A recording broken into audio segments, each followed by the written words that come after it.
আজকে আমরা বানাবো লাউ দিয়ে মুরগির মাংস। ভাতের সাথে এটা খেলে তো জিভে জল আসবে। প্রথমে উপকরণগুলো দেখে নিই। এবার রান্না শুরু করি। স্টেপ 1। মুরগির মাংসটা একটা বাটিতে নিয়ে তার সাথে হলুদ, মরিচ গুঁড়া, লবণ, আদা রসুন বাটা মাখিয়ে দাও। 5টা 10 মিনিট ম্যারিনেট করে রাখো, যেন মশলা ভালো করে ঢুকে যায়। স্টেপ 2। কড়াইতে তেল গরম করে পেঁয়াজ কুচি দিয়ে দাও। হালকা বাদামি রং হওয়া পর্যন্ত ভাজো।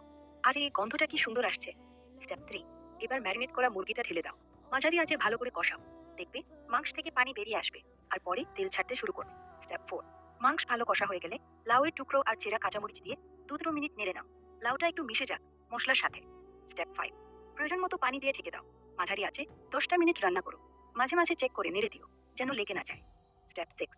লাউ নরম হয়ে গেছে, মাংস সেদ্ধ হয়ে গেছে। এবার গরম মশলা গুঁড়োটা ছিটিয়ে দাও। আঁচ বন্ধ করে নামিয়ে নাও। উপরে ধনেপাতা কুচি ছড়িয়ে দিলে তো আরো সুন্দর লাগবে। গরম গরম ভাত বা সাদা পোলাওয়ের সাথে পরিবেশন করো। হালকা ঝোল রাখবে, স্বাদ আরো বেড়ে যায়। একদম ঝোল ভাতের মজা। কেমন লাগ? রান্না করে খেয়ে বল।